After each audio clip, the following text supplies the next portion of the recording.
વડોદરા શહેરના રેસકોર્સ પાસે આવેલી GUVNL કચેરી બહાર વિદ્યાર્થી નેતા યુવરાજસિંહ જાડેજાની આગેવાનીમાં ભરતી મામલે સૂત્રોચ્ચાર કરી ધરણા કર્યા હતા। વડોદરામાં વિદ્યાર્થીઓનો અવાજ બનીને આવેલા નેતા યુવરાજસિંહ જાડેજા જણાવે છે કે અત્યારે જુનિયર એન્જિનિયર ક્લાસ 2 ની ભરતી બહાર પાડવામાં આવી હતી।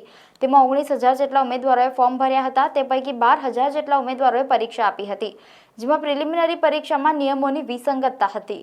તે નિયમોની વિસંગતતાને લઈને અમે અધિકારીઓને મળવા આવ્યા છીએ। નિયમોના ઉલ્લંઘનના કારણે જે લાયક હકદાર વિદ્યાર્થીઓ મુખ્ય પરીક્ષા આપવાથી વંચિત રહ્યા છે, તે માટે આજે અમે માંગણી લઈને આવ્યા છે, કેમ કે અધિકારીઓ દ્વારા ઉદ્ધતાઈ ભર્યું વર્તન કરી રહ્યા છે। એચઆરએ અમારી સાથે વિદ્યાર્થીઓના મુદ્દાને લઈને આવ્યા છીએ ત્યારે અમારી સાથે ગેરવર્તણૂક કર્યું છે અને અમને કહી દેવામાં આવ્યું છે તમને મળવા દેવામાં નહીં આવે। તું અમને નિયમ શીખવાડીશ। જો કે વીજ કંપનીના અધિકારીઓ દ્વારા તેમની સાથે ઉદ્ધતાઈ ભર્યું વર્તન કરવામાં આવ્યું હતું, જે બાદમાં તેમણે વિદ્યાર્થીઓને ન્યાય અપાવવા માટે ધરણા કરવા સુધીની તૈયારીઓ દર્શાવી હતી।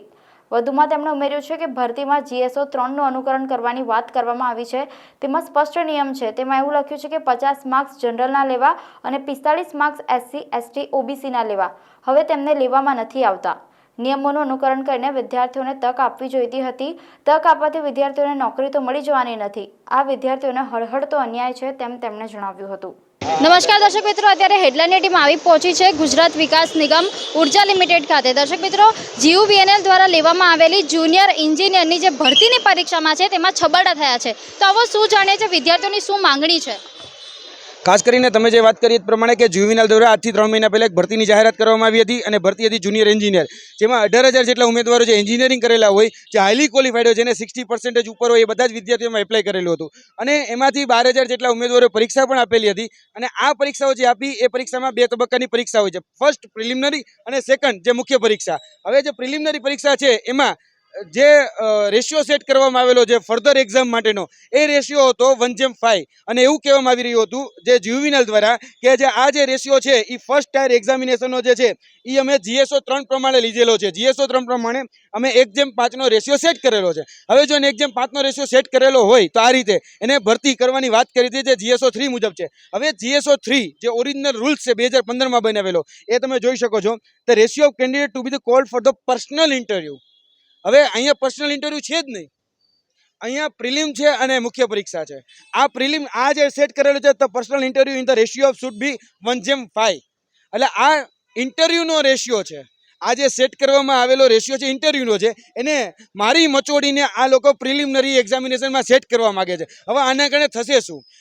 આના કારણે એવું થશે કે એક કેન્ડિડેટ એક જગ્યાએ તમે 5 ઉમેદવાર જ લેવાના। તમે જોઈ લો GPSC, આપણે કેન્દ્ર સરકારની સૌથી ટોપ એક્ઝામની વાત કરીએ UPSC, એ UPSC રહીને 1:20 બોલાવે છે, GPSC 1:25 બોલાવે છે। તો ગુજરાત ઉર્જા નિગમ લિમિટેડ એવું શું નવાઈનું છે કે 1:5 જ બોલાવે છે?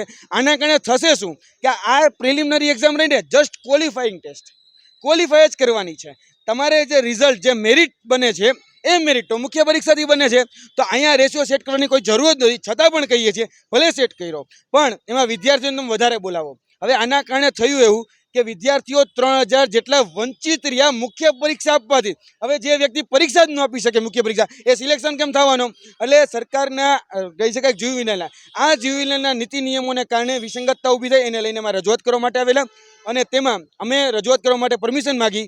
તો અહીંના જે અધિકારી છે, જે HR જોડે વાત કરી, અમે HR જે છે એની જોડે GM એટલે કે જનરલ મેનેજર HR જે છે એની જોડે ટેલિફોનિક વાતચીત કરી। તો ટેલિફોનિક વાતચીતમાં એને મારી સાથે ઉદ્ધતાઈ ભર્યું વર્તન કર્યું છે અને એમાં એને એના જે શબ્દો હતા એ શબ્દો સહ હું તમને કહું છું કે ભાઈ તું મને કોણ કહેવા વાળો? તું કેમ અમારે કરવાની છે? વિદ્યાર્થીઓ કેમ અમારે ચાલવાનું છે? જાઓ ભાઈ, તમારે એની જ્યાં જવું હોય છે, તમે કોર્ટમાં જાઓ, તમે સરકારને અહીંયા રજૂઆત કરો, તમે જ્યાં જવું અહીંયા જાઓ, અમે તમારું કંઈ નહીં મની। અને ખબરદાર છો અમને મળવા આવ્યા છો તો, એટલે ભાઈ તમે અધિકારી છો, તમે અધિકારી તરીકે પગાર લ્યો છો અને હું ટેક્સ પેયર છું, મારે આ ટેક્સના પૈસામાંથી તમને પગાર મળે છે, તો તમારી જવાબદેહી અને તમારી જવાબદારી બને છે કે તમારે જવાબ દેવો। તમે શા માટે જવાબ દેતા નથી? એટલે એ જેટી રોય તમને પણ કહેવા માગીએ છીએ કે અમે તમારી ભાષા પણ બોલી શકેલા સક્ષમ છીએ, પરંતુ અમને રોકે છે અમારા સંસ્કાર, અમને રોકે છે આ મજબૂરીઓ, બરાબર?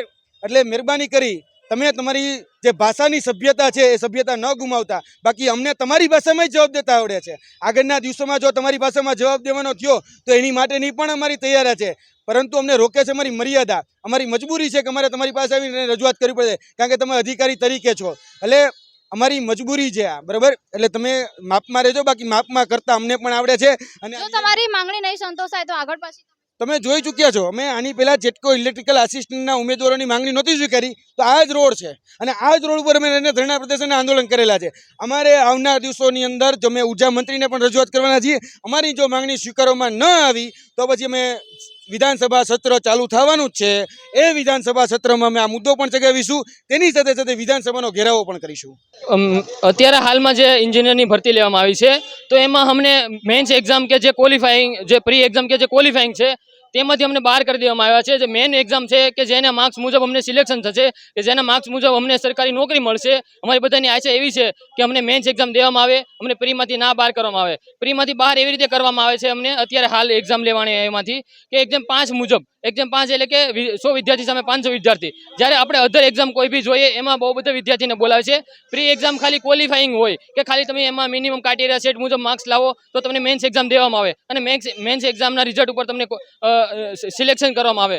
બટ હાલ જે આ વેકેન્સીમાં એવું કરવામાં આવ્યું છે કે એક્ઝામ 5 બોલાવી અને હાલમાં 2 થી 3000 વિદ્યાર્થી સાથે અન્યાય કરવામાં આવ્યો છે. તો અમારી માંગણી એ છે કે અમને બધાને એક્ઝામ 2 ટાયર 2 માટે અપિયર કરે અને અમને એક્ઝામ દેવામાં આવે. જ્યારે જોવામાં આવે કે રેલવે રિક્રુટમેન્ટ બોર્ડ એટલે કે RRB જેઈ કે જે હાલમાં જે આપણે ઇલેક્ટ્રિકલ જેઈની વેકેન્સી છે એવી ક્લાસ 2ની વેકેન્સી છે, એમાં એક્ઝામ 5 ટાયર 1માંથી ટાયર 2 જવા માટે એક્ઝામ 15 ને બોલાવવામાં આવે છે. જ્યારે આપણે એક્ઝામ 5 ને બોલાવે છે.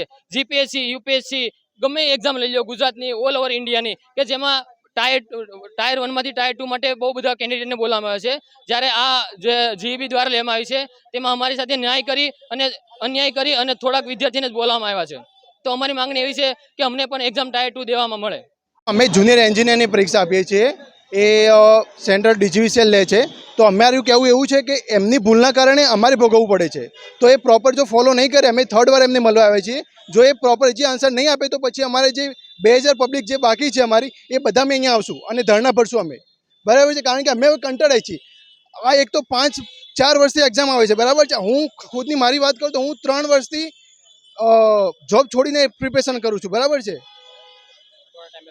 હા, અને સિલેબસ બી એમની રીતે બંધ ફાવી ચેન્જ કરે છે. અમારું કહેવું એવું છે કે જે પ્રોપર રૂલ્સ બનાવો તો એ રૂલ્સ પ્રમાણે એમને ફોલો તો કરવો પડે ને. હવે જે એમને રૂલ્સ ફોલો કર્યું છે, એક્ઝામ 5નો રેશિયો એ ઇન્ટરવ્યૂ માટેનો છે, તો એ મેન્સ એક્ઝામ માટેનો નથી. અમારું કહેવું એમ છે કે જેમ જીપીએસસી બધી જે સેન્ટ્રલની અને ગુજરાતની જે એક્ઝામ લેવાય છે એ ફોલો કરો અને એનો જે રેશિયો છે એ પ્રમાણે તમે ફોલો કરો. અધિકારીઓ એમની રીતે રૂલ્સ બનાવે છે અને રૂલ્સનું કોઈ એનું સર્ક્યુલર બી બહાર પાડતા નથી. હવે જે એમને સર્ક્યુલર જે બહાર પાડ્યું છે એ ઇન્ટરવ્યૂ માટેનો સર્ક્યુલર છે. તો પ્રોપર અમને આન્સર ન્યાય મળે એવું અમે ઈચ્છીએ છીએ.